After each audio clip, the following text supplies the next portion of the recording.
At 14:23 hours on September 19th, 1944, Corporal Thomas Bennett knelt behind his M5 3-inch anti-tank gun, dug into a hedgerow outside Saint-Lô, France. Through the haze of late afternoon sunlight, he watched 5 German Panther tanks advance across an open field, black silhouettes at 800 yards and closing fast. His hands trembled against the firing handles.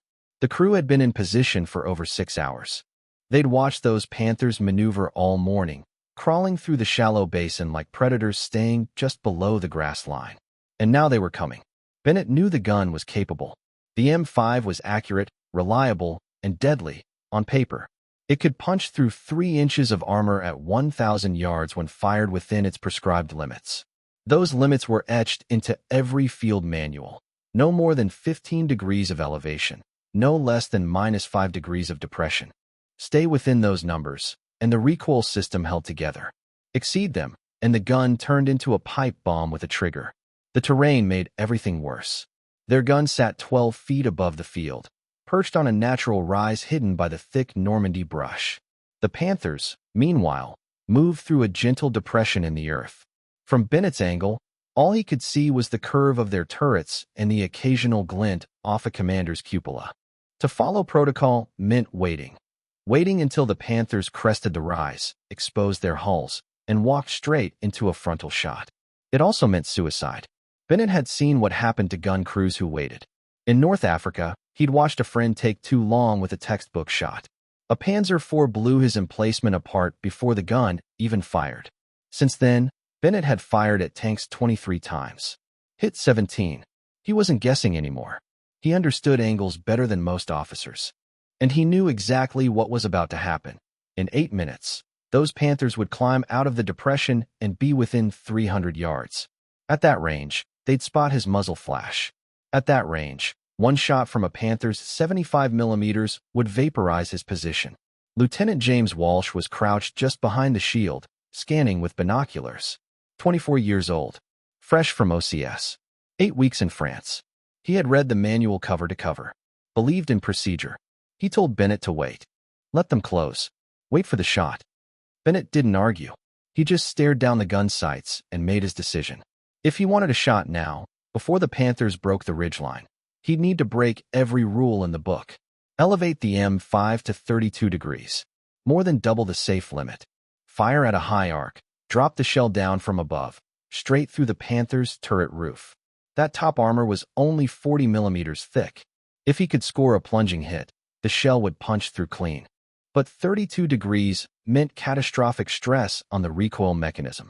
It would survive 1 shot, maybe 2, maybe 3. Then the springs would snap, or the mount would crack, or the carriage would twist, and the gun would die. And then they'd be 5 men in a ditch with nothing but rifles and 5 angry German tanks headed their way. He looked at his loader. 3 rounds. Fast. The loader blinked. What? Bennett adjusted the elevation.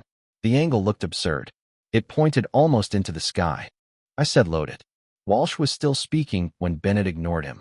Wait for elevation, the lieutenant said, voice tight. Follow the manual. Let them climb the ridge. Bennett didn't reply. He just looked at his loader, Private Rodriguez, 20 years old, brown-eyed, sweat beading across his forehead under the helmet strap. Texas boy, farm kid, fast hands. 2 months in the unit and already looked a year older. Rod, Bennett said, steady. Load it. Rodriguez hesitated for half a second, then rammed the armor-piercing round into the breech with a hard clank. He didn't ask why the barrel was pointing so high. He didn't ask if it would work. He just obeyed. Bennett dialed in the elevation, 32 degrees. Every part of the gun protested. The mechanism creaked. The angle felt wrong, like it might tear the mount apart. It didn't matter. He sighted in the lead Panther, estimating its path through the depression, the rise in the terrain, the speed of its treads.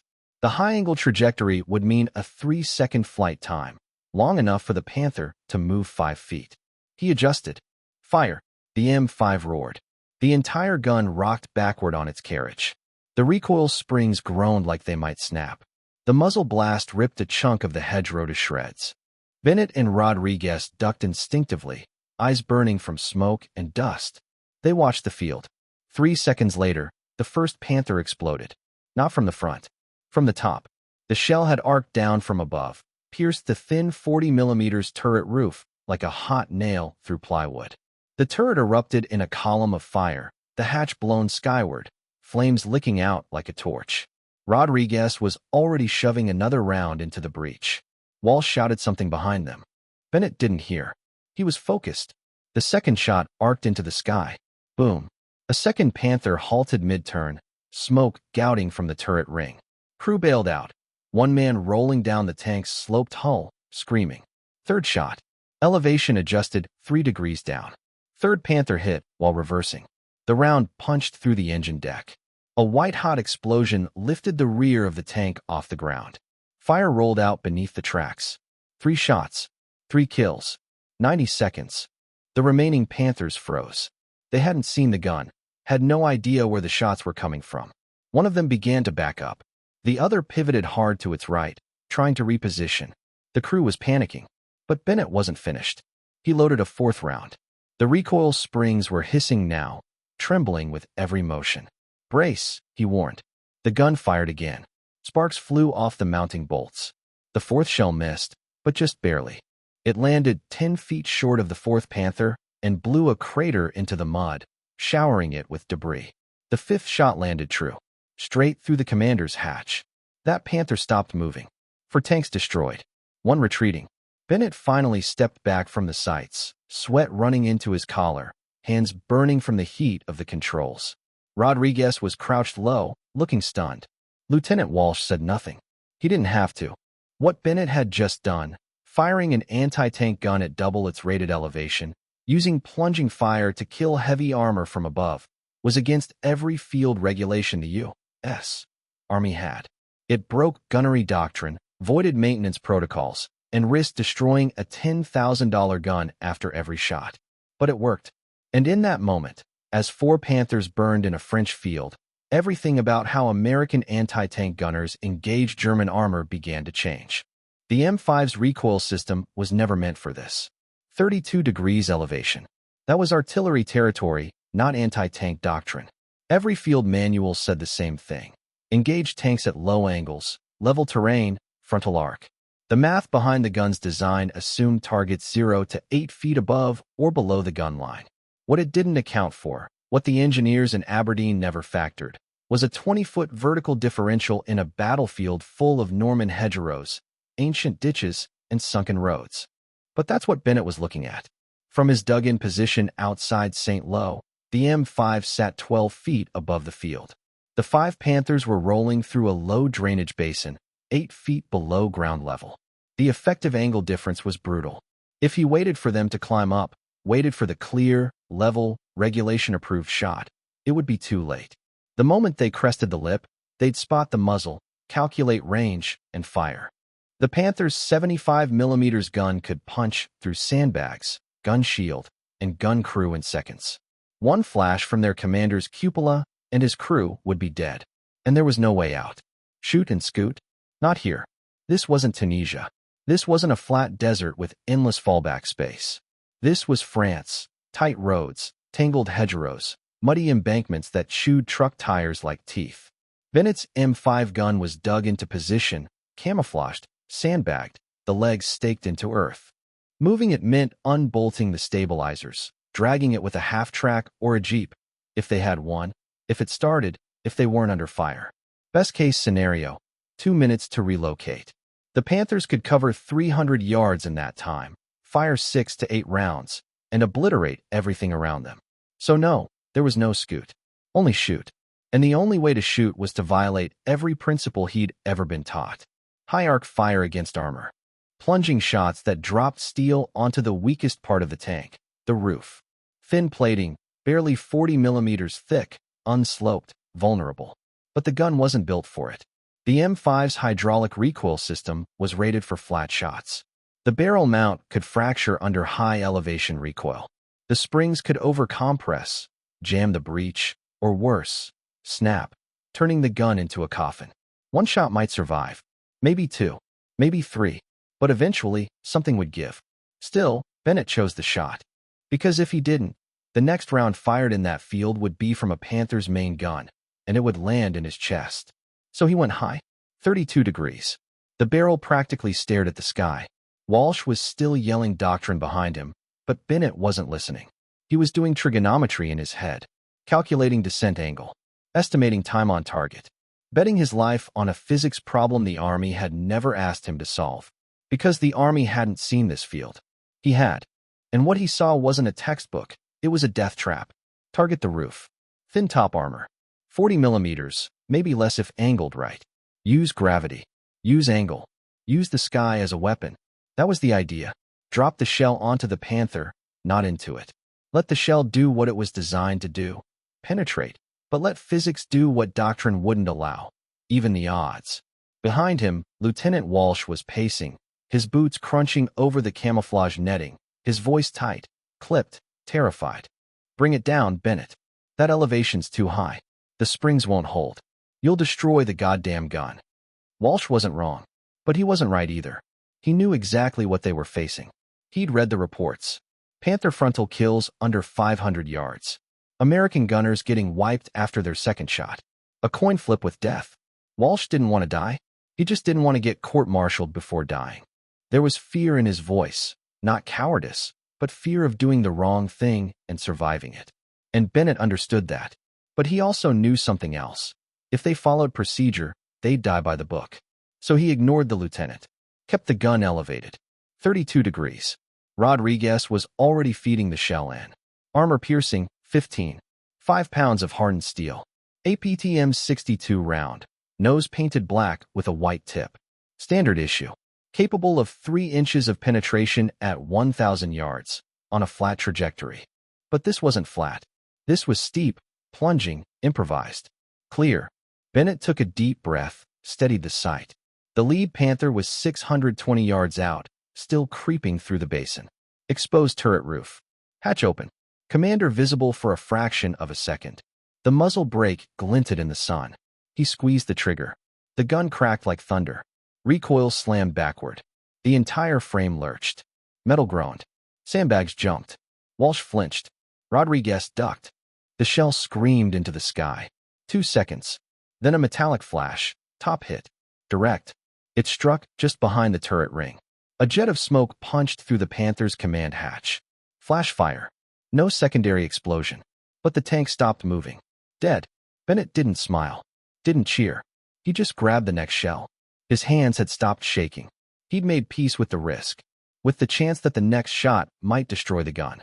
That the recoil might kill them all. Because American anti-tank crews had already accepted the math. Every man behind a 3-inch gun in 1944 knew what Panthers meant. To get close enough to kill them, you had to get close enough to die. There was no trick, no shortcut. Just faster hands, better judgment, and the courage to break rules when rules stopped working. And Bennett had lost too many friends to the rulebook. Let me know when you're ready to continue with the next part. The first was Corporal Mike Stevens. Stevens had been Bennett's friend. Trained together at Fort Hood, summer of '43. Stevens was from Michigan, wanted to be a high school history teacher after the war. Always had a notebook in his rucksack. Always scribbling down lessons, observations, names of battles. Said he wanted to understand the war so he could teach it better. He never got the chance. July 28th, near Coutances, Stevens's crew was dug in on a hedgerow bend, covering a kill zone at 400 yards. 2 Panthers rolled into view. Stevens called the shot, fired 3 rounds. First missed, second bounced, third punched through the lead Panther's upper glacis and ignited a fire in the crew compartment. The tank stopped. Smoke boiled from the hatches. The crew started cheering. Then the second Panther fired. Its shell ripped through Stevens's gun shield like tin foil, vaporized Stevens and his loader. 1 round. 1 second. The rest of the crew ran. Bennett heard about it 2 days later. Didn't sleep that night. Stevens never got to be a teacher. His notebook was found soaked in blood next to the gun trail. The second loss was worse, because Bennett watched it happen. August 15th, near Mortain, 2nd Battalion had a gun line set up on a ridge, overwatching a farm road. 4 Panthers advanced in column. The Americans held fire, waited for the lead tank to close the distance. Textbook ambush. At 300 yards, they fired. The shot hit the Panther's lower glacis. It bounced. The Panther braked hard, turret spinning, searching for the muzzle flash. The Americans were reloading frantically. From 600 yards away, Bennett had a clean line of sight. He could see everything. Too far to help, too close to forget. The Panther fired. The American gun exploded, torn apart in a blossom of fire and shrapnel. One crewman was launched 30 feet into a drainage ditch. He didn't move. The others died instantly. 4 men gone. One breath. After more time, something changed in Bennett. The manual stopped feeling like doctrine and started feeling like wishful thinking. It wasn't that the Americans lacked courage. They were brave. Every crew that stayed in position while a Panther advanced toward them was brave. It wasn't a lack of training either. They knew their guns, their ranges, their angles. But they were following a manual built for fighting Panzer IIIs and IVs, not Panthers. And Panthers were a different beast. The frontal armor was nearly impenetrable unless you hit a vulnerable seam, and at the exact right angle. And by the time you got close enough to try that shot, the Panther had already spotted you, already ranged you, and was already swinging its 75mm cannon toward your muzzle flash. Bennett had seen it happen too many times. His battalion rolled into Normandy with 18 guns. By mid-September, they were down to 11. 7 destroyed. 23 crewmen dead. 16 more wounded. And that was just in one unit. Gunners tried everything. Some crews dug and so only the barrel was visible, defilade. It helped for a time, until the Germans started aiming for the barrel. A direct hit wouldn't kill the crew, but it might as well have. A shattered barrel meant a dead gun. Others turned to ambush tactics. Wait for the Panthers to pass. Hit them in the flank. Side armor was thinner, easier to crack. And it worked, if you had perfect timing, if the shell struck true. But if you missed, if the shell glanced off, the Panther would stop, rotate, and fire. And Panther gunners did not miss. Every decision in those seconds was life or death. Not theory, not tactics on a chalkboard. Execution under pressure. Fire or die. And Bennett had reached a conclusion. The book wasn't going to save them. Only improvisation would. The worst part wasn't the fear. It wasn't the waiting, or the math, or even the moment you pulled the lanyard and hoped you were faster than a German gunner. It was the sound. Bennett would never forget it. A Panther's 75mm gun didn't thunder like an artillery piece. It cracked. A sharp, flat retort, metal splitting air, and then that sickening whistle. A high-pitched scream of steel ripping toward your position at nearly 3,000 feet per second. If you heard it, and you were on the gun, you had 2 seconds. 2 seconds to dive. 2 seconds to pray. Most of the time, there was no time at all. Usually, you just froze. Waited. Waited to see if the world exploded or if you got one more breath. Bennett had nightmares about that sound. The crack. The whistle. The silence afterward. He'd bolt upright in his foxhole at 3 a.m., soaked in sweat, heart pounding, convinced a shell was inbound. Rodriguez had the same dreams. So did Mason. So did the whole crew. Nobody talked about it. But you could see it in their eyes each morning as they stood beside the gun. That look, like condemned men pulling a number. Lieutenant Walsh tried to help. He really did. He was young, but good, brave. He knew the terrain, knew the gun, knew his crew. But Walsh followed the book. Because that's what lieutenants did. They followed orders. They trusted the manual. They believed doctrine kept men alive. Bennett didn't. Not anymore. He believed the manual had been written for another war. And that the crew standing behind him, Rodriguez, Mason, Eckhart, they deserved a shot at growing old. The lead Panther was at 750 yards. Still in the depression. Still unaware. Bennett's hand tightened on the firing lanyard. He pulled. The M5 roared. Not the usual thud of controlled recoil. This was different. At 32 degrees, the recoil slammed through the gun like a hammer. The barrel kicked skyward. The entire mount jumped. Bennett heard the recoil springs groan. Metal shrieked. The whole gun threatened to tear itself apart. Rodriguez stumbled backward. Eckhart swore. Walsh shouted something. Bennett couldn't hear it over the ringing in his ears. The round arced into the sky like an artillery shell. Bennett lost it almost immediately against the gray clouds. It was gone. 3 seconds. 4. He'd done the math. In his head. Elevation. Gravity. Range. But he'd never tested it. Not once. 5 seconds. The Panther was still moving. Still alive. Still scanning the hedgerow, expecting muzzle flash from eye level, not from God. 6. 7. Walsh was behind him now, maybe yelling again, maybe not. 8. The shell hit. A clean, vertical strike, dead center on the Panther's engine deck. The 3-inch solid shot punched through the 40mm top armor like tinfoil. No explosive filler. Just pure, blistering kinetic energy. It blew through the engine block, ruptured fuel lines, and cracked the oil reservoir. A second later, the entire rear deck erupted. A plume of fire and smoke shot 20 feet into the sky. The tank lurched to a stop. The turret didn't move. The hatch didn't open. Dead. The 4 remaining Panthers slammed their brakes. Their commanders were shouting. Turrets whipped side to side. But they had no target. Because Bennett's muzzle was hidden. Because the gun was too high, the angle too steep. Because they weren't looking up. They'd heard the shot. They saw the Panther burn. But the angle was wrong. Anti-tank guns didn't fire from above. That wasn't how the battlefield worked. That wasn't in the training. That wasn't possible. Their manuals didn't mention it. Their instructors never warned them about it. Their experience said the threat came from hedgerows, ditches, tree lines, not the sky. So they scanned the hedgerows again. Searched ground level. They were looking for muzzle flash. Looking low. Bennett was already loading the second round. Rodriguez didn't hesitate. No words. No fear. Just movement. He grabbed the 20-pound armor-piercing shell, slammed it into the breech with a force born from sheer muscle memory. The breech clanked shut. Solid. Bennett brought the sights down on the second Panther. Same elevation. Same shot. The gun was still holding. Springs strained, but not broken.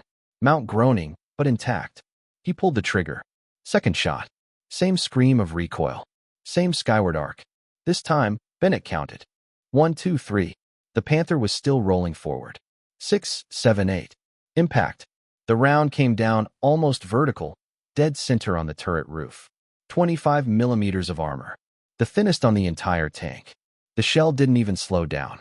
It punched through the top plate like paper, slammed into the crew compartment, and detonated inside. Bennett didn't see what happened next. But he didn't need to. The Panther just stopped. Black smoke belched from the commander's hatch. No turret movement. No tracks. Just stillness. 2 down. Now the remaining 3 understood. This wasn't a textbook ambush. This wasn't some hidden gun at ground level. They were being killed from above. They panicked. Tracks screeched. Turrets spun in every direction. Commanders shouted. The formation collapsed. The 3 remaining Panthers started backing out, hard, trying to escape the depression, trying to climb the ridge behind them and get out of the kill zone. But Panthers weighed 60 tons. And in reverse, they were clumsy. Slow. Too slow. Bennett had time for 1 more shot. Maybe 2. Rodriguez was already there, 3rd round in hand, faster than ever. The breech closed with a slap of steel. Bennett swung the barrel toward the 3rd Panther. It was crawling backward, still in the open, still exposed from the top. He made a small adjustment. Led the shot by half a length. Fired. The gun screamed. The springs buckled. Metal cracked. 3rd shell. It came down hard, right on the turret ring. The shot didn't fully penetrate, but it didn't have to. The force cracked the rotation gear. The turret locked in place. The Panther could still move, but it couldn't aim. It was combat ineffective. Crippled. 20 seconds later, the crew bailed out, scrambling from the hatches like rats from a burning building. They ran for the tree line and didn't look back. The final 2 Panthers made it out. Over the ridge. Gone. 3 Panthers destroyed or disabled in 90 seconds. 0 return fire. 0 casualties. 1 anti-tank gun still standing. The crew was silent. Nobody moved. Walsh stood behind Bennett, his face slack with disbelief. He looked like someone had hit him in the chest. He said 4 words. How did you know? Bennett didn't answer at first. He looked down at the breech, at Rodriguez, at the cracked recoil spring. Then he said quietly, I didn't. I guessed.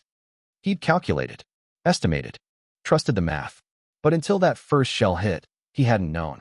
What neither of them realized was that 6 other American anti-tank crews had been watching from nearby hedgerows. They saw everything. They saw the elevation. They saw the arcs. They saw 3 Panthers stop moving. And they understood something the gunnery manual never considered. Geometry, gravity, and German doctrine. Panther tanks were built for the battlefield. But not this battlefield.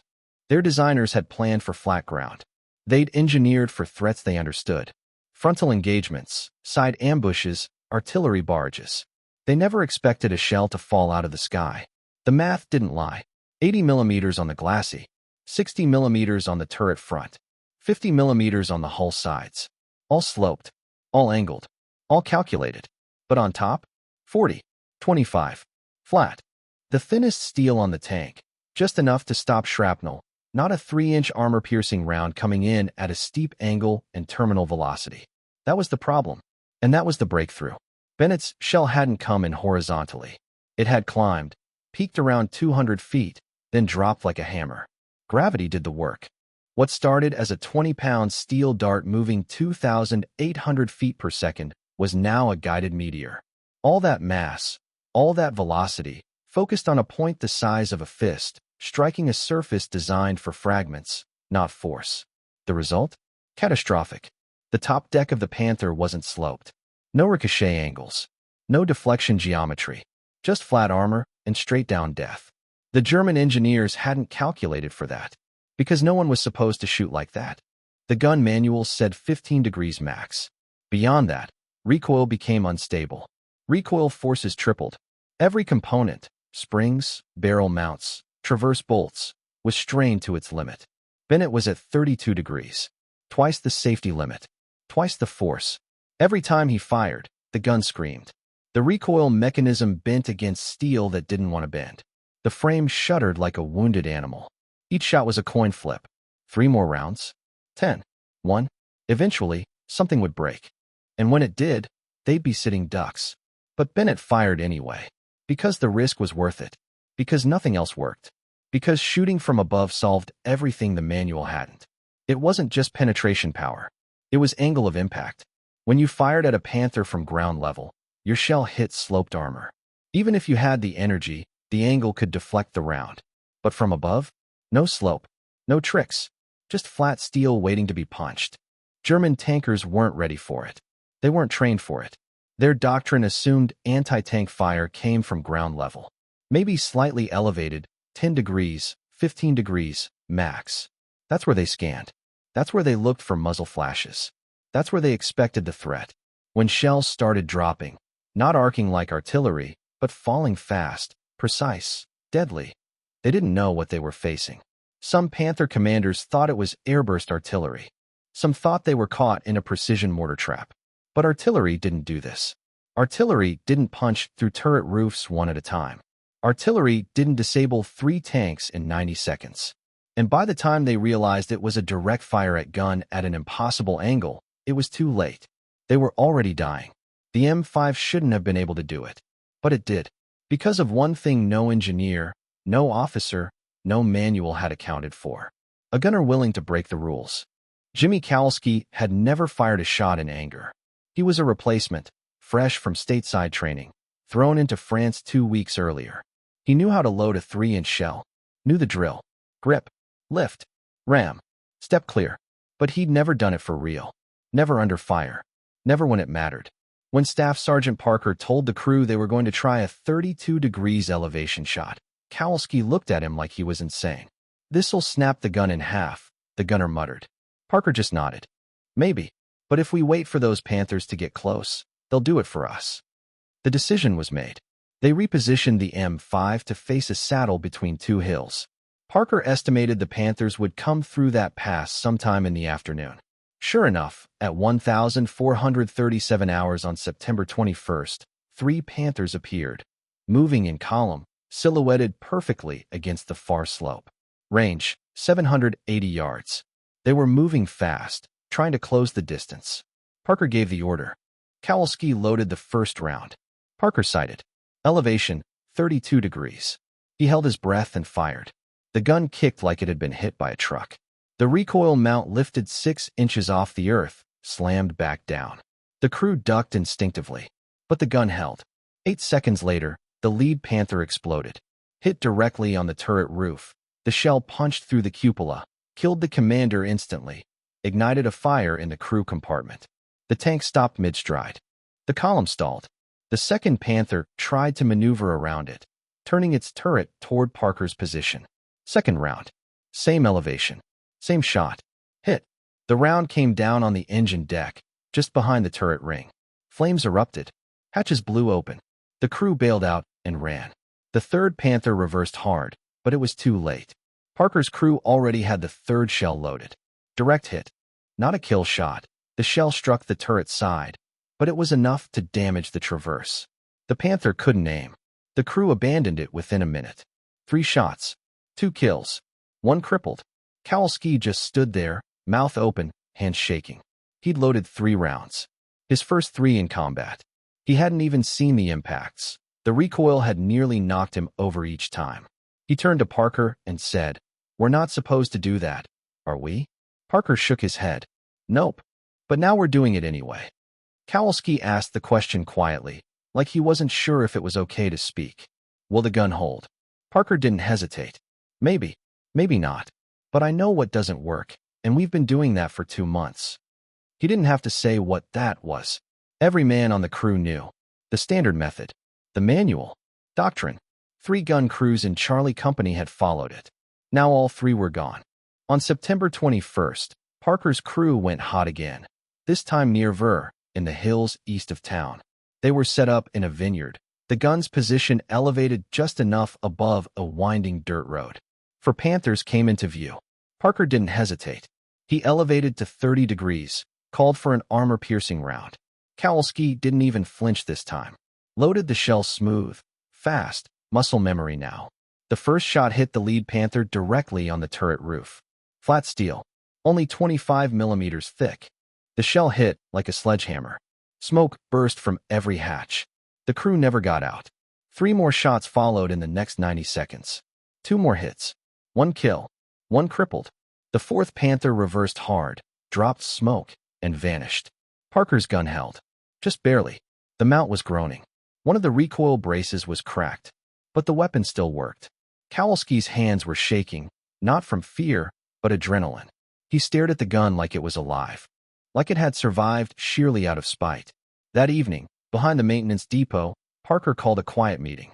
No officers. Just gunners. 5 crews showed up.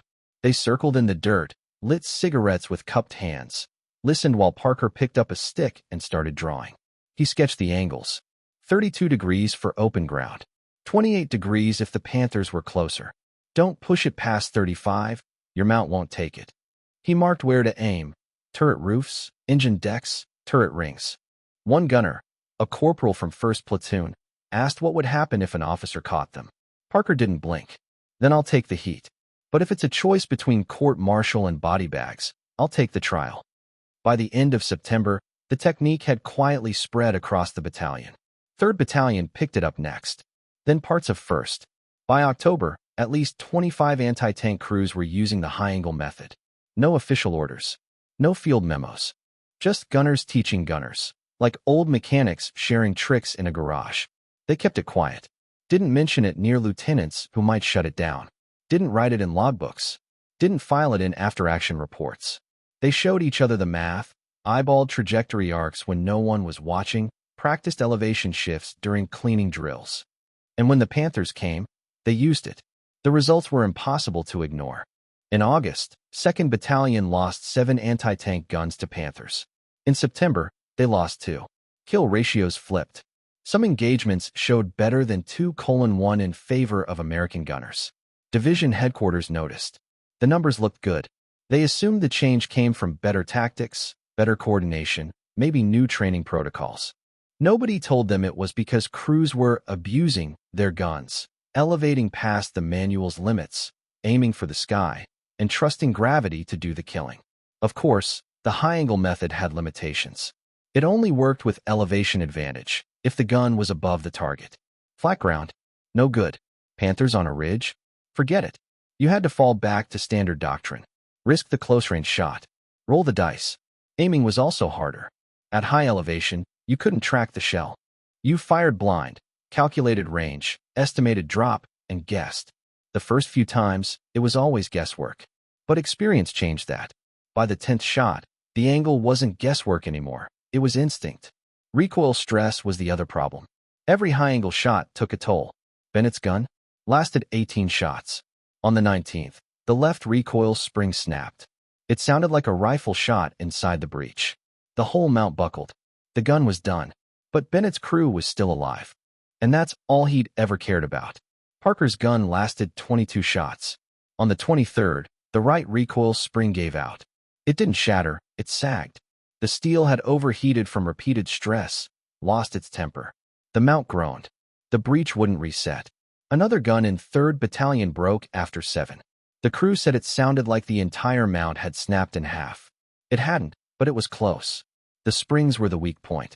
Every shot compressed them beyond tolerance. The heat built up, the metal softened.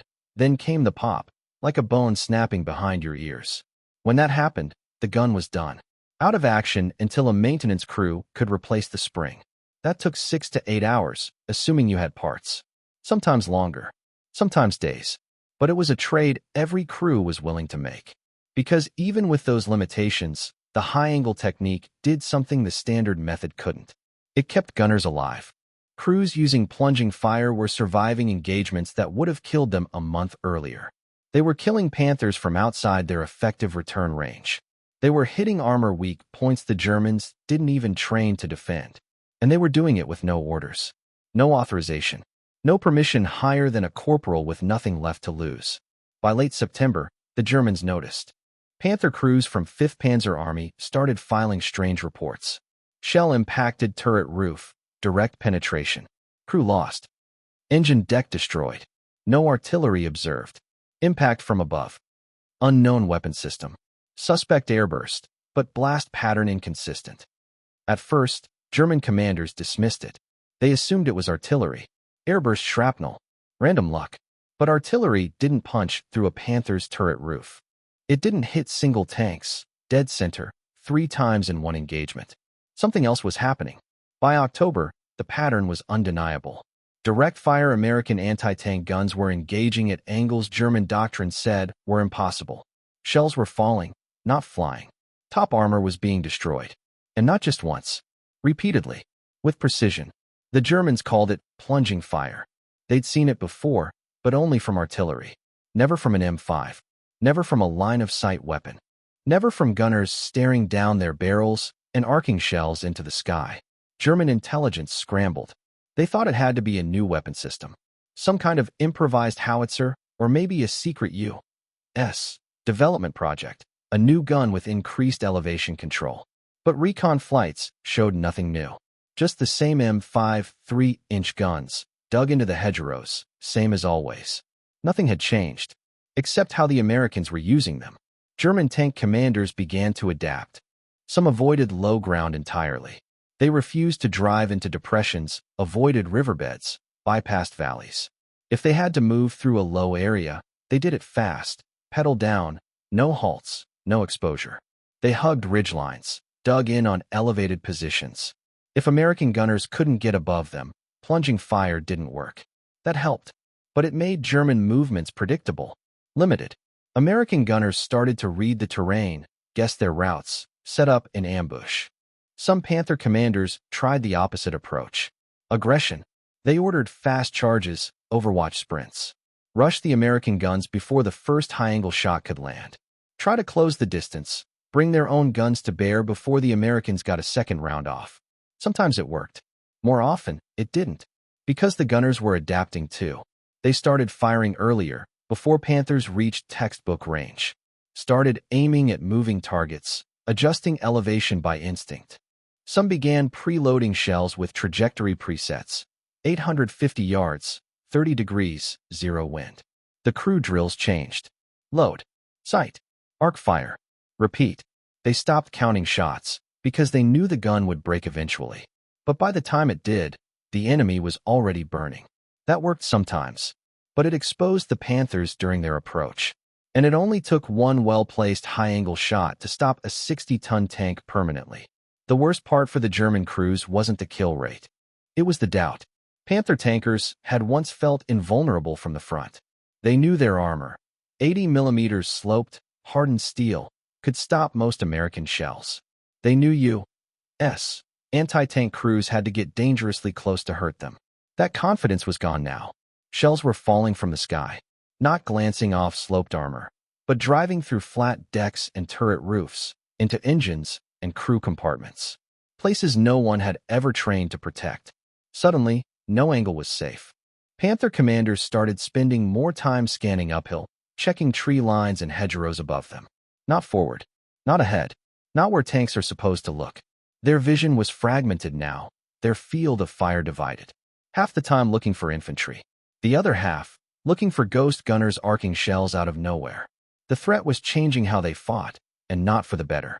Oberst Heinrich Becker, commanding a Panther battalion in 5th Panzer Army, saw it firsthand.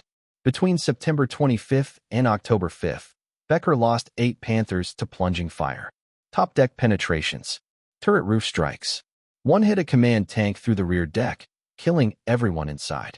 On October 7th, he called his company commanders together in a muddy field HQ west of Domfront. No fanfare. No salute. Just orders. Anti-tank tactics have changed, he told them. The Americans are no longer playing by the book. Frontal armor is no longer reliable protection. You will avoid low ground at all costs. You will not remain stationary under any circumstances. You will keep moving. One company commander asked, "What do we do if we're forced to cross a depression, if there's no other route?" Becker's answer was blunt. Call for artillery. Suppress the anti-tank guns. Smoke them if possible. If you cannot, then you delay movement. Or you find another route. But you do not drive Panthers into a kill zone without support. It was the right order. But in practice, artillery support wasn't always available. And when it was, it didn't matter. Because American gun crews had adapted again. They'd learned to fire and relocate. 2 shots, maybe 3, then move the gun. Sometimes just dragging it 10 yards behind a barn. Sometimes repositioning to an entirely new hedgerow. But never long in one place. By the time German spotters called in fire missions, the Americans were already gone. Ghosts with 3-inch barrels, somewhere in the tree line. Panther crews tried to counter the threat in desperation. Some began reinforcing their top armor. They welded spare track links across the engine decks, bolted extra steel plates onto the turret roof, field modifications, jury-rigged and captured barns and roadside repair depots. But it came at a cost. Added weight slowed the Panthers, strained their engines, burned through fuel, worsened their mobility, the one edge they had over heavier tanks. And the protection? Minimal. A 3-inch armor-piercing shell, fired at high elevation, coming down from 200 feet with gravity at its back, could punch straight through track links and thin deck plating like they weren't even there. The reinforcements gave the crews comfort, but not safety. By mid-October, German after-action reports started calling it what it was. Plunging fire is now a significant battlefield threat.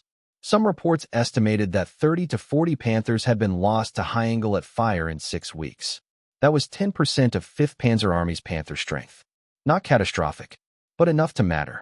Enough to force changes in deployment. Enough to sap confidence. Enough to change the shape of the battlefield.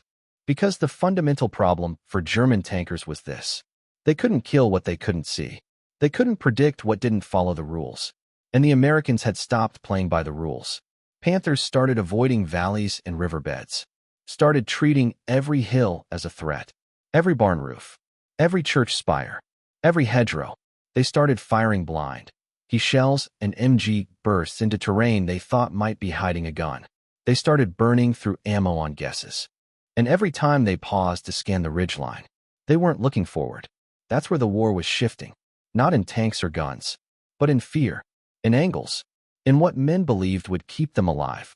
In 1996, a military historian researching anti-tank tactics found something strange in a stack of old German combat reports. Mentions of plunging fire. Descriptions of American shells falling from above.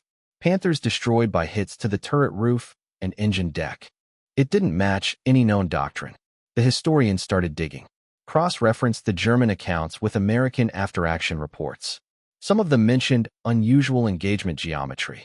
Others referred vaguely to elevated firing positions or extended angle targeting. But nobody said it outright. Nobody wanted to write down that they'd violated every rule in the manual to stay alive. The historian began interviewing veterans, old gunners in their 70s and 80s. A few remembered the high-angle shots. Most just nodded and said, "Yeah, we did what we had to do." One of those gunners was Thomas Bennett. He was 74 years old, living in Cleveland. Still sharp, still remembered the math. He told the historian everything. About St. Lo, about the 32 degrees angle, About the first Panther that never saw it coming. It wasn't bravery, he said. It was desperation. You get tired of watching your friends die waiting for the range to close. So one day, you do something stupid. And it works. The historian published his paper in 1998, called it Dead Angle, Unofficial Innovations in American Anti-Tank Gunnery, 1944-45. It estimated that at least 60 Panthers were destroyed by high-angle fire, maybe more. The paper concluded that frontline adaptation was one of the most underappreciated tactical factors in the European theater. It cited Bennett by name, called him a field innovator, suggested he may have saved hundreds of American lives by defying procedure. Bennett never saw the paper. He died the following year, in 1999, at the age of 77, buried in a small cemetery in Parma, Ohio. His gravestone reads, Thomas M. Bennett, U.S. Army, World War II. Nothing more. It doesn't mention that he changed how Americans fought tanks. Doesn't mention that he took a weapon designed for flat ground and turned it into an artillery piece with surgical precision. Doesn't mention that he figured out, under fire, what engineers couldn't, and that it worked. But in the archived reports from 5th Panzer Army, in the faded after-action logs of 2nd Battalion, in the memories of old men who once served with a quiet corporal from Ohio, the record remains. 3 Panthers destroyed in 90 seconds, at an angle no one thought possible, by a gun that was never supposed to be aimed that high, by a crew that refused to die by the book. The historian asked him why he tried it. Bennett didn't hesitate. Because the approved method was getting people killed, he said. Somebody had to try something different.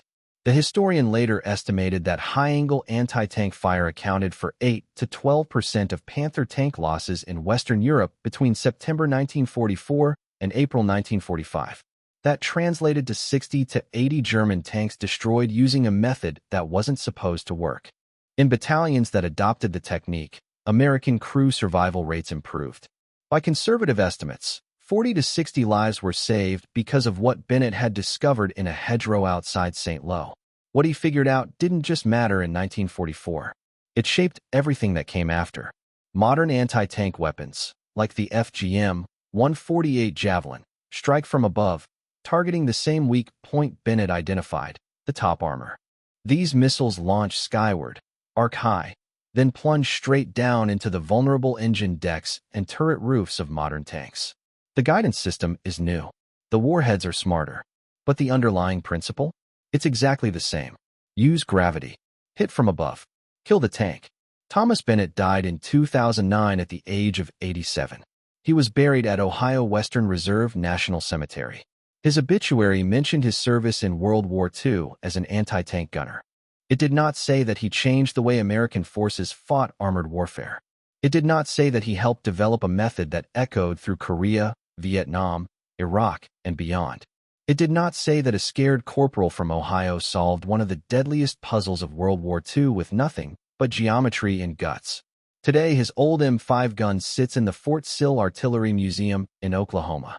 The placard describes its specifications, production history, and combat role. It says the M5 was effective against German armor when used properly. It does not say that sometimes, properly, meant ignoring the manual and aiming for the sky. Because that's how innovation happens in war. Not through doctrine, not through permission, but through soldiers like Thomas Bennett, who do the math, trust their gut, and pull the trigger. It saved his life, and it saved dozens more.